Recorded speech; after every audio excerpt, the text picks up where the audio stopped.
we going to do now? Die. I could turn this into an ASMR podcast.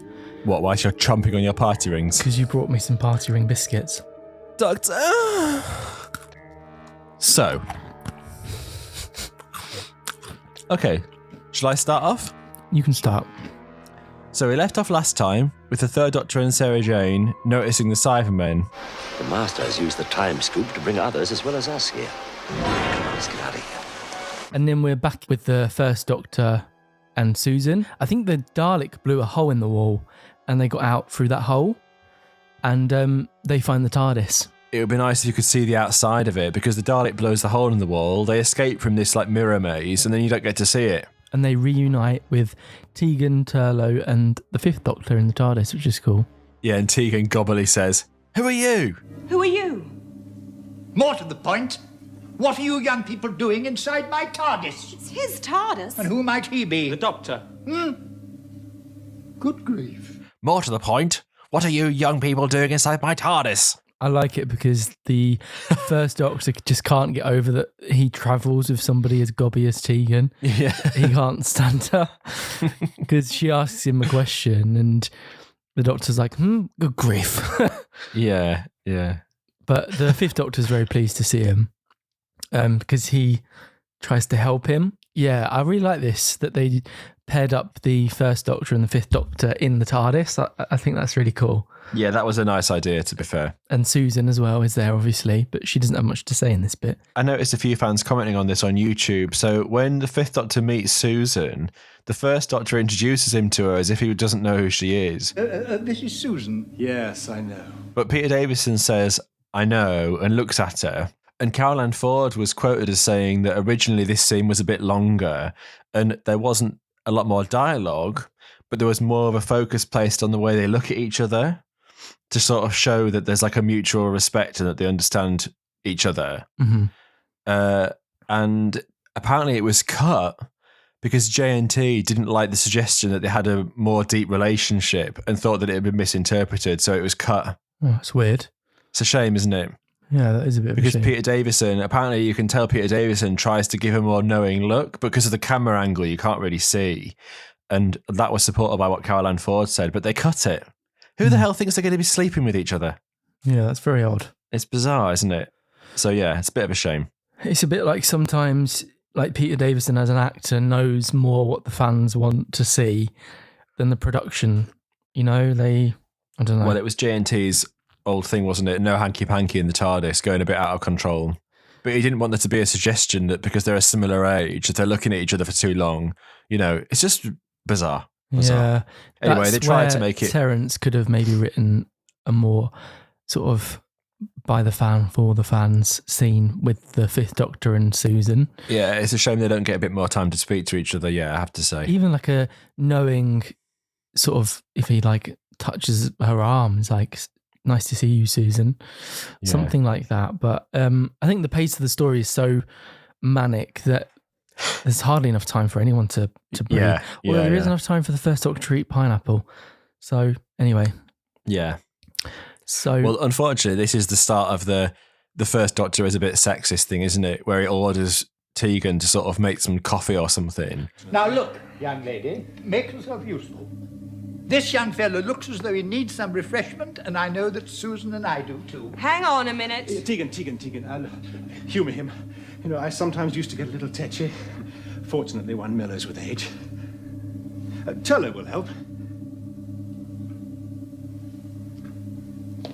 Thank you.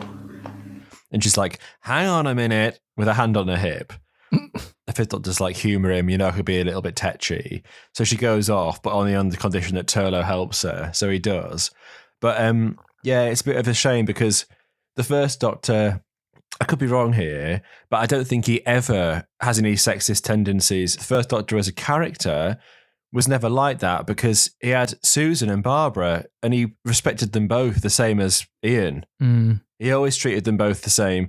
So the First Doctor being a bit sexist thing, that comes around, starts off here a little bit, but arguably it's made worse in Twice Upon a Time, unfortunately, where it's like pushed past an extreme point, isn't it? But it's being done for comedic purposes there, I suppose. But still, it's not great to see. But in this story, it's about okay, because it's so minor, isn't it? Do you know? Yeah. It's not nice to see it, but it's just a product of its time, isn't it, I suppose? The First Doctor, he could appear patronising or dismissive to his female companions when he says things like good girl and gives them more supportive roles like fetching things or staying behind. But that was all of its time. And by the Fifth Doctor's era, that wasn't happening in the main show. But they sort of made that a bit of a stereotype for his incarnation, which is where the line gets a bit hazy. And especially in Capaldi's era, when they write Moffat wrote the First Doctor as being quite sexist.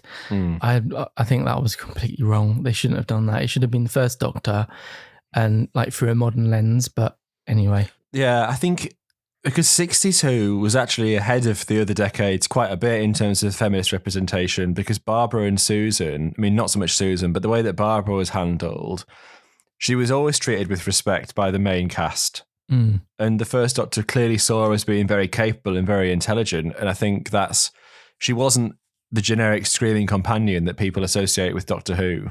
Barbara wasn't at all. Even Vicky had a bit of a fight in her when she needed to, you know? So it wasn't as bad as people make it out to be, but yeah, pushed to the max in Twice Upon a Time, unfortunately. But, you know. And it's okay to say as well, it was part of the First Doctor's arc, even in the 60s, where, you know, he gained more and more respect for Barbara and Susan.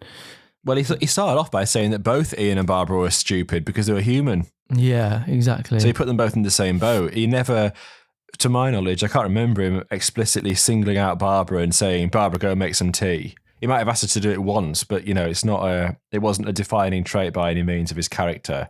Yeah, it was a bit like in The Five Doctors, it was more knowing that he was acting like that towards Tegan. And also because it's like he's got the sense that she's a bit gobby, so he's trying to take her down a few pegs, you know, in like an underhanded sort of way. Yeah, exactly. Yeah. But yeah, it's done knowingly anyway, I think. Yeah, exactly. The Time Lords send the Master to the Death Zone with a seal of the High Council as his like credentials and a cloak. And a fab cloak and a dream. And why they think they can trust the Master, for God's sake. You just know that at any opportunity he's going to try and hijack the entire situation. Yeah, but he seems to genuinely first arrive wanting to actually do something like good. But it's moronic that they decided to send him to the Third Doctor first, because that was always going to be the hardest one to convince, wasn't it? Well, I suppose they didn't have any control over that, maybe. They just dropped him wherever and I suppose he happened to bump into him. Or maybe the Time Lords aren't aware of his history with the Third Doctor specifically. Because if there's one Doctor that's not prepared to listen to your bullshit, it's the Third Doctor, isn't it? Yeah, that he had it out the most with. I have a question. Yeah. So if Barusa was a double agent, obviously out for his own gain, why was he summoning the Master and sending him to the Death Zone? Probably as a distraction. Okay. Because I think Barusa doesn't really care. He doesn't think the Doctor's going to get killed. He thinks the Doctor will solve the mystery of the Dark Tower, which he does do. I think the Master, he probably brought him there the same reason that he brought the Dalek and the Cybermen, because he thought that it would, give them more of a trial or a test to struggle through. Yeah. Because the Death Zone said not to have been used for hundreds of years, so it's like there wouldn't be anything there anyway. Exactly. If he hadn't done that, you know?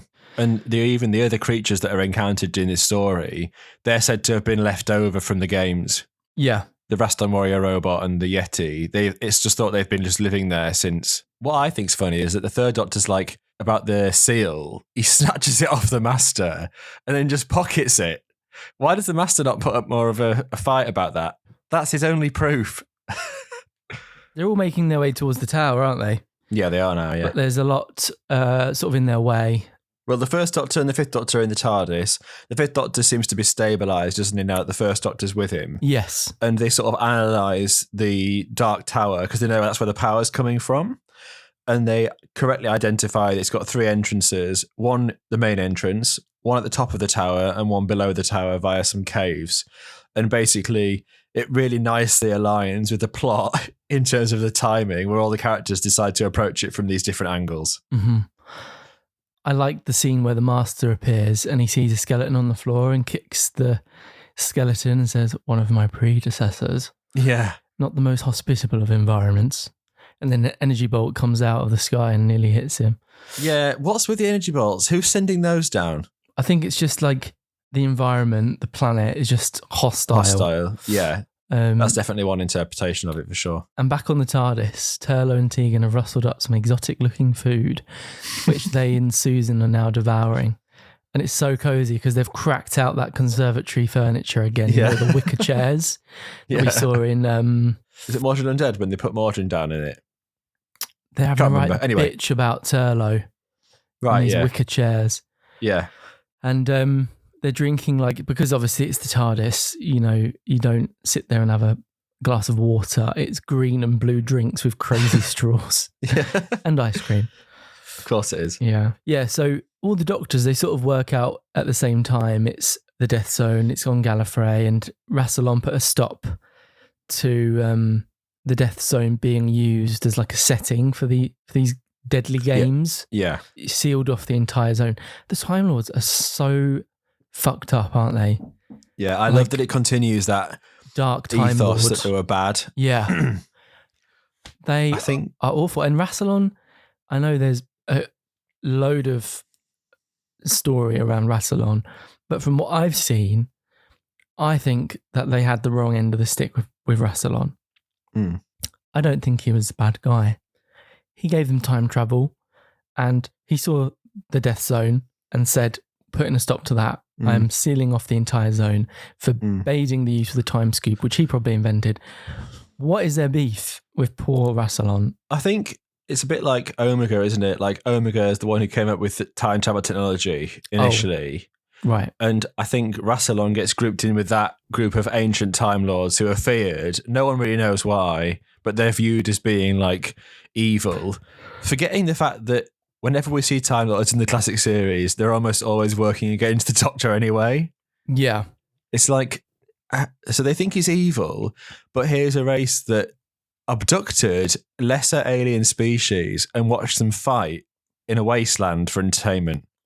Is that why all the enemies are there? That's what the Death Zone was used for back in the day. Is that why Cybermen and Daleks are there, though? No. No, Barusa brought... sorry, not Barusa. This mysterious figure, he brought them there to give the Doctor enemies to fight. He says that towards the end. Is that Bruce, though? Yeah. Like you say, that was to draw the Doctor to the tower quicker, wasn't it? But it's like I was saying, so things like the Daleks and Cybermen, the Fifth Doctor says to the High Council once he ends up there, Daleks and Cybermen were never allowed to participate. They weren't allowed to be abducted because they played the game too well, i.e. they just kill everybody else. So they weren't allowed. So the fact that they're in the Death Zone, that's the reason the Fifth Doctor tells the High Council that he knows something's wrong on a high up level, because whoever it is that's bringing creatures to the Death Zone also brought them. Right. So that's how he knows something's wrong. Whereas the Raston Warrior robot and the Yeti, they're described to have been left over from the games. And because they're obviously both robots, they could just have been existing there for however many years since the games were last on. Yeah. And certainly in the Yeti's case, you can see why that would have been living in that cave without detection for years and years, can't you? Okay, interesting. Can we talk about Flavia? She's got poise. Queen. She's got presence. Yeah. She's got manner. She is the future queen of Gallifrey. I know the term is president, but no. I think she's the queen of Gallifrey. Yeah. Yeah. All the gay Time Lords, they will be standing her so hard. 100%. I think this time it's going to be a fan cam of Chancellor Flavia. An extent which endangers all Gallifrey. In Flavia we trust. Is she in the Ark of Infinity? I feel like she is. No, she's not. The following TARDIS scene where they're all eating the food and they come up with a plan. And in the end, the plan is everyone goes out of the TARDIS to navigate the tower, but the First Doctor and Turlo stay behind for some reason. And there's the iconic scene where the First Doctor's eating that bit of pineapple, like the Aardman mouse, you know, from Creature Comforts that's eating the Smarties. He's in his own little world. He's so happy with his bit of pineapple. Cute. He's funny. They cut that down a bit because in the special edition of that, he goes chomping it and starts squirting juice everywhere. So everyone else is in the death zone, and it's so funny because Susan trips on like the most tiniest bush ever. Ow! Oh! Can you walk? Oh, just about. Oh, yeah. And sprains her ankle. Oh, Carolyn Ford hated doing that, apparently. I'm not surprised. This is like old Susan behaviour. This is not the Susan we left. Yeah. Terence, Yeah. we'll forgive you for that one. So she ends up going back to the TARDIS with her foot up in the wicker chair. Yeah, because she, Tegan, and the Fifth Doctor go out to go to the death zone. Well, first of all, they see the Master down the hill. He goes, "Doctor!" And the Fifth Doctor goes to join him. Tegan and Susan stay behind, and then the Cybermen appear. And the Master and the Doctor are so busy gazing into each other's eyes, they don't see the squad of Cybermen come around the hill, do they? No, they don't. They're So that's in love. when Tegan and Susan head back to the TARDIS on the Fifth Doctor's instruction, and that's when she sprains her ankle. Yeah. There's a bit of a standoff, isn't there, with the Cybermen? Mhm. And the Master ends up getting... Blasted yeah, he does, doesn't he? by the Cybergun. And I love that the Doctor just sods off and leaves him and takes his device that teleports him back to Gallifrey. Yeah. And just ditches him. He doesn't give a shit. The Master tries to convince the Fifth Doctor he's there to help. The Fifth Doctor, in much the same way as the Third Doctor did, just brushes it off like rubbish. He does give him a chance, though, but the Cybermen interrupt him. And then he goes back to the capital, doesn't he? I mean, if he'd held on to the Master, I feel like it would have transported them both. But he was really out to just get the Master murdered, to be honest. But yeah, so then the Third Doctor and Sarah Jane meet the deadliest, but also, you know, serving body tea. Wow.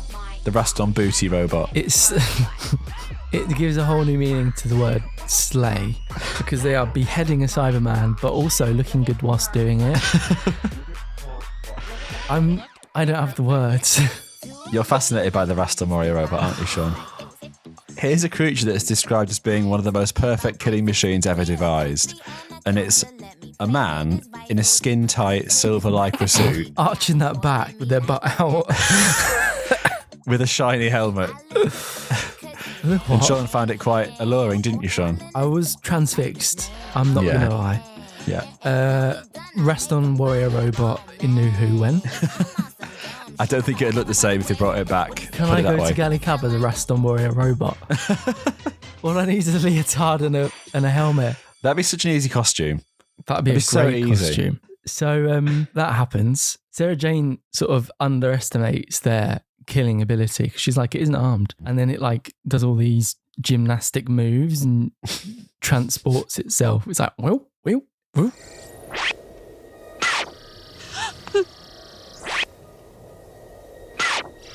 What's it doing? Playing with us. Some really harrowing like scenes of the Cyberman getting destroyed Yeah. by the Raston warrior robots. They are quite formidable, aren't they? Yeah, so the Doctor and Sarah are being chased by the Cybermen at this point, aren't they? And they have to climb up the mountain. Thankfully, the Raston warrior robot's there because the Cybermen are following them. So if they hide, they'll encounter the robot and be destroyed, in theory. That's exactly what they do. And right as Sarah Jane decides she can't stand still anymore, the Cybermen come over the crest of the hill, don't they? Mm-hmm. And the robot starts to attack them. It's a very good scene in Classic Who to see like robots like fighting each other. But they don't even really fight, do they? The robot just massacres them, shooting arrows out of its wrists and throwing like buzzsaw things and throwing like knives and stuff. And then Cybermen dying left, right, and centre. And as you say, there's that shot where it like twists its back around and it knocks one of the Cybermen helmets off. But it stops and it turns and like it's pushing its butt out and it's just like feeling its oats. Like, do you know? Anyway, sorry. my big takeaway from this scene is the scene when he throws something at the cyber leader and he bends over and then throws something else at the cyber leader. And as he's like exploding, he throws up. Who throws up? The cyber leader, doesn't he? That white liquid like pours out of his mouth. Okay. Do you remember that? Yeah. Right. It's quite creepy. And also impaling the Cybermen. They impale the Cybermen, they blow them up, they decapitate one.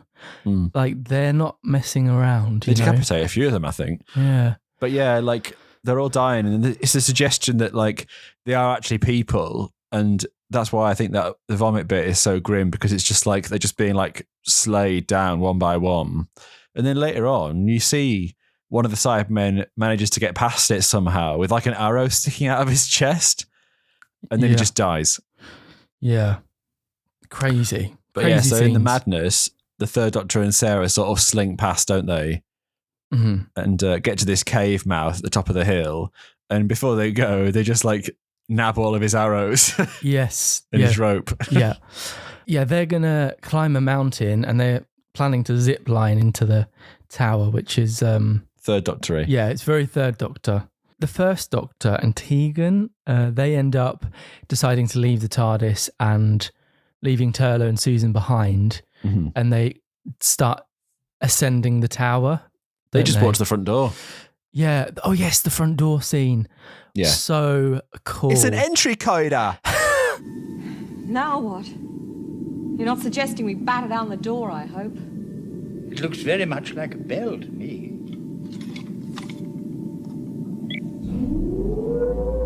It's an entry coder.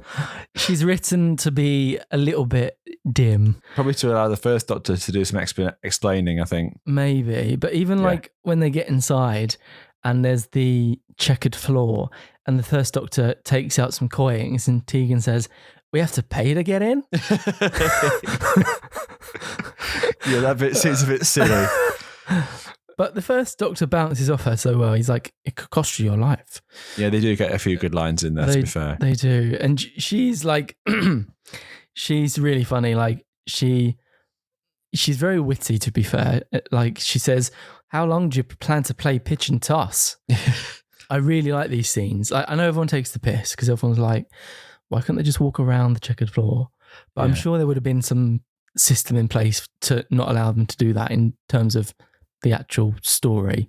Yeah. Probably just been zapped. Really, it would have been less difficult. They should have just made flat walls at either side of the board, shouldn't they? Which meant that you couldn't go around the side. Yeah, exactly. I don't really know why they thought making those walls so detailed was important, but anyway. Obviously, they can't go around the board, so they have to cross the board. So that should just be obvious, do you know? But then whilst they're debating about what to do, the Master appears, doesn't he? And he says, "I've got some rather nasty accomplices behind me." It's like the Master's working with the Doctor for once, you know? Yeah. What's his reason for protecting the Doctor here? Because he would rather get rid of the Cybermen now he's inside the tower.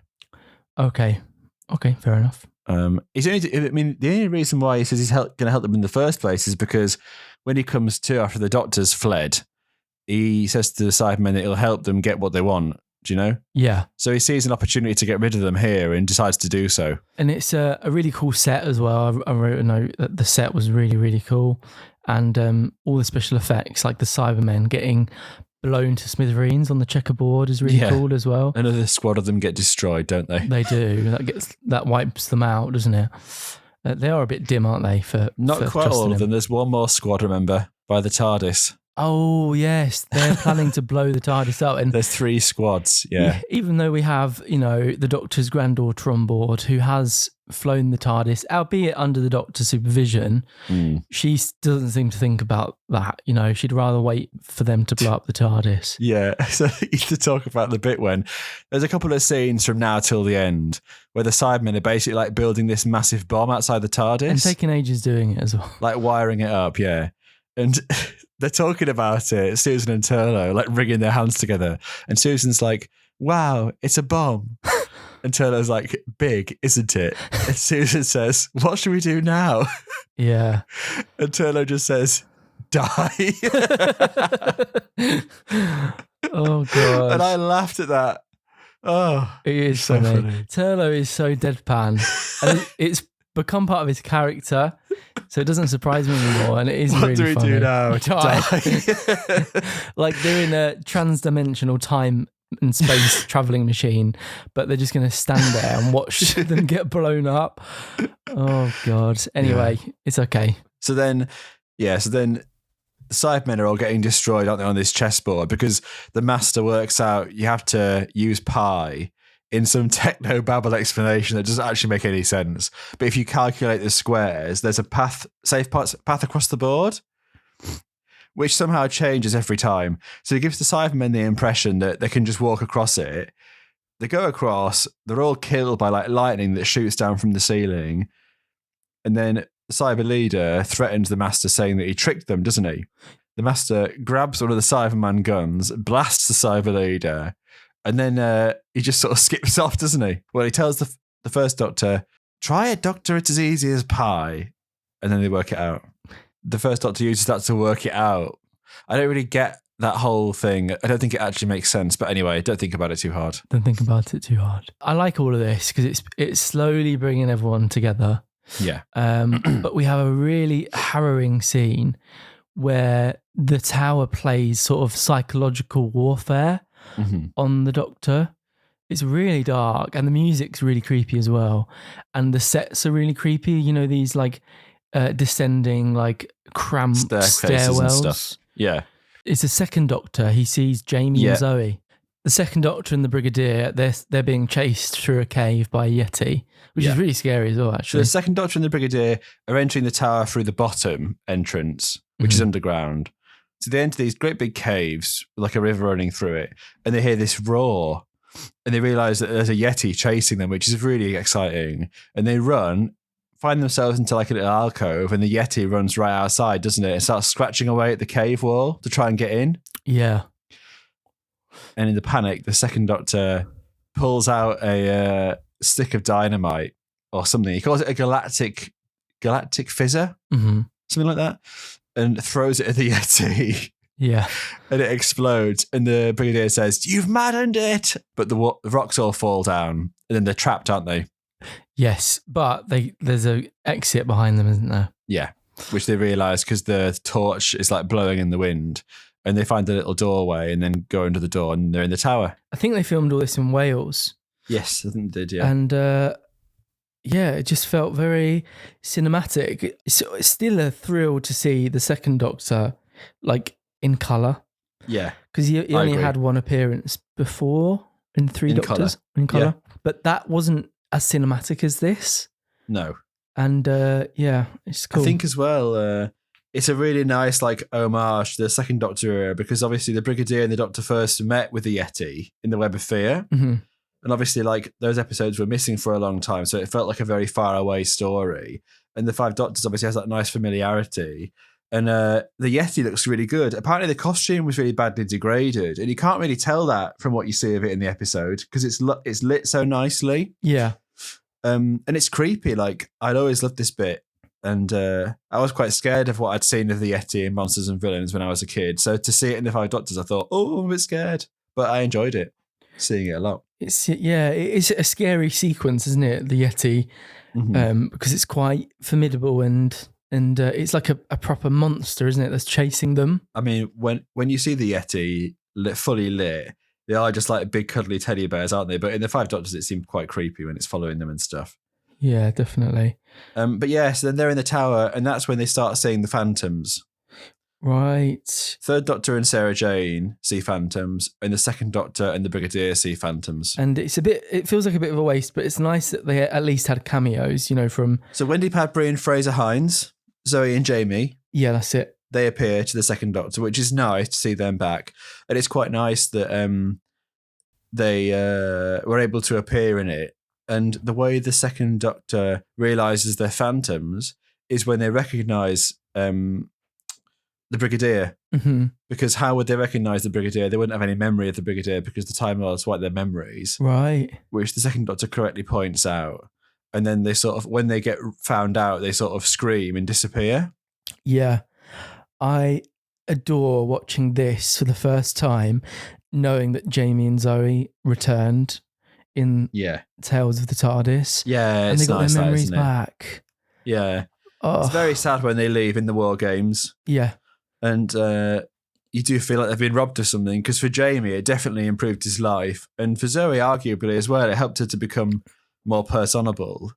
and she was happier after having travelled with the Doctor, and they removed that from them, which was never fixed. It's like, and apart then Tales from, of the apart from dying, the second worst fate is to lose your memories that you made with the Doctor.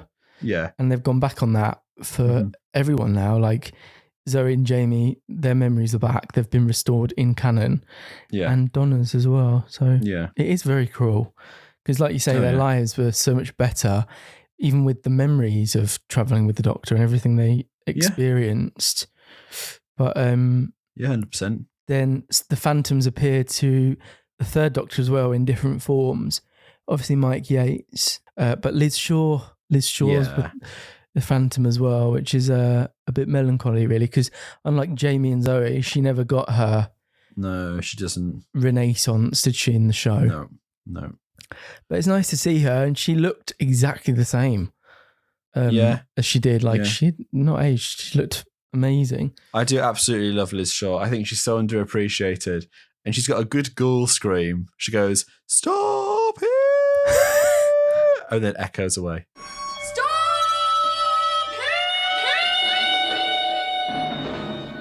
I very, like that bit. Very sinister, very creepy, and really reinforces the idea of, like feeling unsettled, and this place is just But they're supposed out to be to get you. They're supposed to be evil, aren't they? As well, like using its face, Yeah. using their faces, and I think she gives the best impression that something's not right. And then also we forgot about Zoe screaming as well. Do you remember the first time we hear the Phantoms when Zoe screams? Yes, her iconic screech. Yeah. So the fifth Doctor, he's trying to work things out, isn't he, on Gallifrey? And I really liked the Harp of Rassilon. Yeah. Continuing the trend that they name everything of Rassilon. The inheritance of Rassilon. Tomb of Rassilon. Keeper of the legacy of Rassilon. The sash of Rassilon. The seal of Rassilon. Black scrolls of Rassilon. That was the voice of Raston. It's the mind of Rassilon. We're close to the domain of Rassilon. The rod of Rassilon. The ring of Rassilon. The great key of Rassilon. The harp of Rassilon. I never knew he was musical. Yeah. You said the drinking game. Take a sip of your drink every time there's a of Rassilon mentioned. Yeah. Which become increasingly common as the story progresses. We're on to some reunions, aren't we? So Sarah Jane and Tegan finally meet in the belly of the tower. Tegan. Sarah.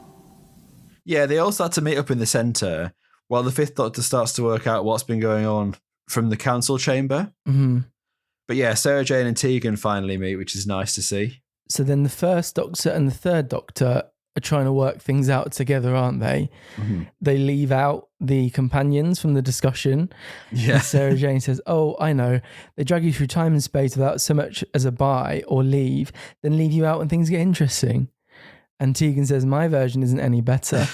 There's a lot unsaid, basically, and yeah. they probably thought they were splitting hairs. There's some brief companion interactions here, but they're all a bit like quick, aren't they? Because there's so many characters coming in now to these scenes. Yeah. And then who crashes the party? Thank you, gentlemen. That is exactly what I needed to know. Thank you, gentlemen. That's exactly what I wanted to know. Yeah. And he says, "Killing you once was never enough for me." Yeah. Oh, how gratifying to do it 3 times over.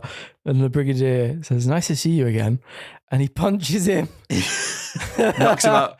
He knocks him out for good measure. Oh, it's great. You could tell there was passion behind that punch. Yeah. The Brigadier is so sick of his shit. Oh, it's brilliant. It's the fact that Brigadier would never have met him in that incarnation, but he already knows it's the Master up to his old tricks. Yeah, I mean, he looks a lot like the last incarnation. Yeah, to be fair, yeah. So the Master unceremoniously spends the rest of the story tied up. Yeah. On the floor. Then it's like the Cybermen, they've finished building the bomb. Yeah. And the leader detonates it. And the TARDIS is gone, but it had been called to the tower. But there isn't really an on-screen explanation.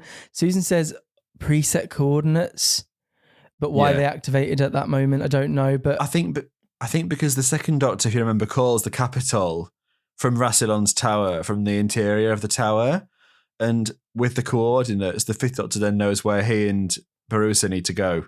Okay.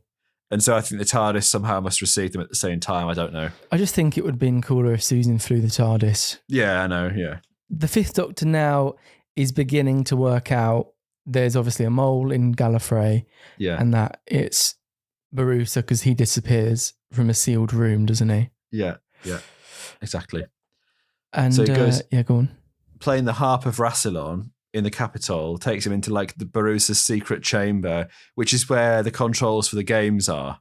Yes. From there, he meets Barusa, who acknowledges that he's the one who's been behind it and that he sent the Doctor and his companions there to play the game of Rassilon and to clear the way for him, essentially, and to really kind of shed light on the fact that you can get immortality by winning the game, if that makes sense. So he then uses the coronet of Rassilon, which allows him to bend the Doctor's will to his own. So the Fifth Doctor then becomes like zombified and accompanies Barusa to the centre of the tower. Essentially, Barusa wins, but thank God, Rassilon a step ahead of Barusa. And it turns out the entire like mythos of this tower is actually a big honey trap for greedy Time Lords. Yeah. And Barusa gets caught up in that trap. Yeah. In a rather gruesome way. Very gruesome. Yeah. And so it's revealed that the tomb of Rassilon has these beautiful, ornate, like stone Time Lord heads in their collars. And there's one space where it's flat, there's no stone head. And it transpires that when you try to take Rassilon's power of immortality, you become immortal, but you're a sentient, a living statue on Rassilon's tomb. Yeah. And as Barusa is transferred onto the coffin, you see the other stone heads go from stone to sort of flesh again. Yeah. And it's so scary because like the first one, his eyes are like all bloodshot and it's they all look really creepy and they're all sort of tortured. Like their eyes are like frantically like looking around and like there's this like whispering sort of noise and it's creepy because it's like once you're there, you're staying there for eternity and it sounds like a living hell. Yeah, so then Barusa gets captured and the First Doctor remarks that it was set up by Rassilon to find out which of the corrupt Time Lords wanted immortality and to put them out of the way. Yeah, which is quite a good little plan, isn't it, really? Yeah. Yeah. And we see Rassilon as well. He actually appears as a floaty head thing on a screen, despite Rassilon's entire trap being laid out and shown for what it is. He still says, "And what of you, doctors? Do you claim immortality too?" That's no, my lord. All we ask that we be returned to our proper place in time and space. Like, and they're all like, no. They're like, that's very kind of you, but no, thank you. Yeah. And Rassilon is fully sentient, isn't he? So he's not exactly dead. No. His body's dead. Yeah. But his consciousness is clearly alive and well. Yeah. So that was interesting. And then the Master unceremoniously is also returned. He just disappears. He just disappears, doesn't he? Yeah. I like that when they're asked about immortality, the Second Doctor hides behind the Third Doctor. Yeah. I love it. But after witnessing all that fucked up shit, the First Doctor's like, well, goodbye, my boy. That's the end of that. Christ, I'd need therapy after that. Yeah. But it's really funny because they all get on a really basic level, but then they're constantly like throwing shade at each other and insulting each other. That's really funny because that always happens in multi-Doctor stories. There was a really cool video uploaded onto the Doctor Who channel where they talk about multi-Doctor episodes, and it was sort of like a compilation of all the shady moments where they do always end up throwing shade at one another, and that's just like a thing that happens. There was clips of the two Doctors in there as well, and I think the Second Doctor and the Sixth are the shadiest to one another, you know? So I'm excited for that one. The Second Doctor and the Third Doctor also have like constant insulting and belittling of each other. One of them calls the other one a scarecrow. That's funny. But yeah, this is all a really nice like goodbye sequence, isn't it? And for me, this could have been an hour long because it's so thrilling to see everyone interact with each other, and you sort of want them to all go to the pub at this point, you know? Yeah, you don't want them to say have a goodbye. chill out together. But yeah, they all leave one by one. But yeah, so this is originally in the 80s version of this scene, everyone goes into the TARDIS and all that happens is the TARDIS becomes like a PNG image and then like lifts away from the main TARDIS and moves off screen, like pans off screen, one by one. In the 90s version, there's more of like a glowing effect and you see the cone from the time scoop, which is in that version, like that tissue thing. It spins away separately with everybody else inside one by one. In this version, they've scrapped both those effects and they've instead replaced it with 3D models of the individual accurate TARDISes kind of spiraling away from the main TARDIS, which is my favourite in theory. And the effects are great, but it's a shame that they didn't try to degrade it or filter it because it means that you've got this slightly blurry film footage and then the TARDIS props looking in full HD moving away from the Peter Davison TARDIS. Yeah. I love what they were doing with it. I absolutely love it. It's just a shame it wasn't filtered a little bit more to degrade it slightly. Do you know what I mean? Mm-hmm. But it's nice that they felt the need to revisit that effect. It's definitely the nicest one. I agree. And like the second Doctor says, goodbye, fancy pants. Oh, that's and it, the third yeah. Doctor's like, Scarecrow. And Scarecrow. I like that the second Doctor orders the Brigadier around because the Brigadier's like, Doctor, don't you want your coat? The second Doctor's like, bring it along, would you, Brigadier? And they both head off in the TARDIS. I love the idea that they all go off and have a couple of little adventures just before they go home to their respective time and places, you know? I'm sure Big Finish have probably already been there. But yeah. They've probably done about 4 stories there. It's funny as well, when the third Doctor says goodbye, he says, well, goodbye, my dear chap. I must say I've had the time of my lives. Haven't we, Sarah Jane? And Sarah Jane's like, have we? Well, I only have one life and I think I've had too much already. She just wants to go home. She's like, goodbye. Yes, it was really nice meeting you, but like, get me home. Oh, goodbye, my dear chap. I must say I've had the time of my lives. Haven't we, Sarah Jane? Have we? Well, I only have one life, and I think I've had too much already. Goodbye. Yes, it was really nice meeting you. Thank you, Sarah Jane. It's nice meeting you, too. What? I'll explain later. Oh, right. She's baffled. She's baffed. Yeah. And then the fifth Doctor says, I'm definitely not the man I was, thank goodness. There's some great lines. I just love it. More insulting of each other. Yeah.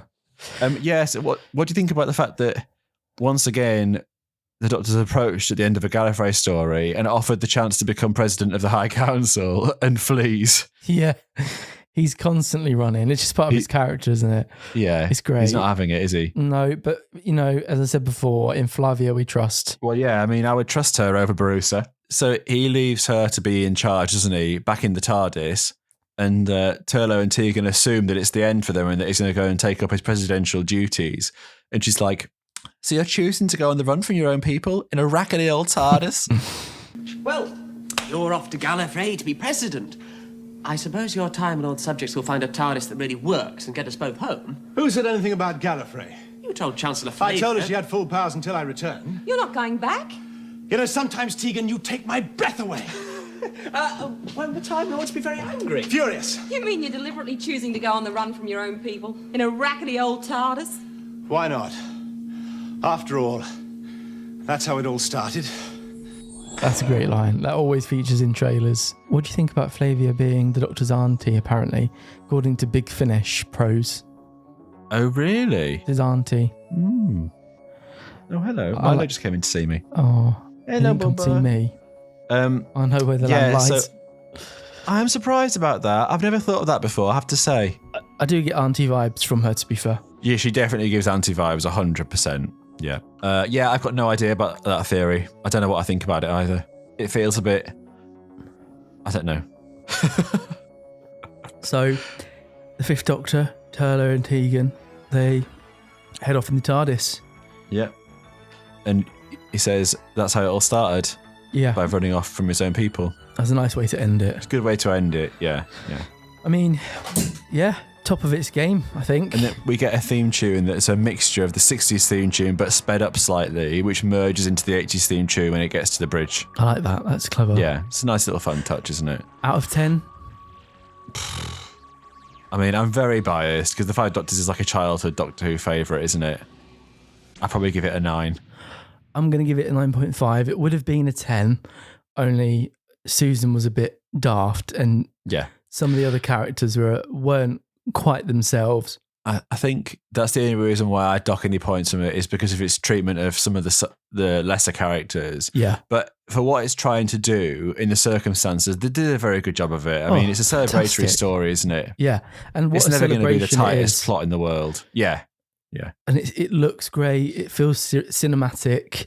You've got all the banter between characters for the most part. Yeah. Everything, for the most part as well, feels very satisfying. Yeah. And funny enough to me, it feels like the closest thing Classic Who ever got to a movie because frankly, the Paul McGann movie doesn't feel like Classic Who to me. It feels more like a bridge between this and New Who. Mm. I see it as its own thing. If anything, I see it more as New Who than Classic Who, really, the Paul McGann movie. Yeah. Like prototype New Who. But this is like Classic Who, the movie, throwing everything at the wall and most of it sticks. Yeah. I love it. It's like the ultimate comfort episode as well. 100%. If you want to watch a classic episode, you shove this on and you're going to enjoy the ride from start to finish every single 100%. time. You never get sick of it either. Yeah. But yeah. So we don't know where we're going next. We're going to have a chat about it. And when we upload our next episode, that's when might find out. You'll find out. It'll be a surprise. But we were talking about doing a multi-doctor marathon. Yeah, I quite fancy that, to be fair. We were talking about doing the War Games because they're doing the colorized, edited version. We were talking about going back to Shooty's era in the lead up to the Christmas special. We're doing a Christmas themed one. There's a lot of ideas in there, but we'll figure it out. And what are you going to draw? Well, we've done the 5 Doctors in 2 parts, haven't we? So you get to choose 2. Part 1 would be monsters from the start of it. So it would be a Dalek and a Cyberman. Part 2 would be the Raston Warrior robot and a Yeti.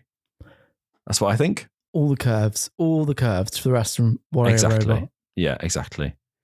We do have a figure of that too, you'll be happy to know. Do we? We do. Do we now? Yeah. Yeah, so, okay, cool. I look forward to that.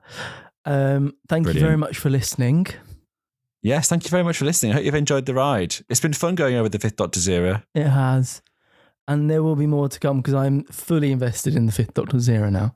Fully invested. You heard it here first. Yeah. Sean officially knows and enjoys the 5th Doctor's era. And I think that's why I like doing these episodes as well, because I can go back and I can hear myself becoming invested from not being invested at all, not really getting it. And then as we go along, especially when we did the 7th Doctor's era, I do think I would view Time and the Rani differently now.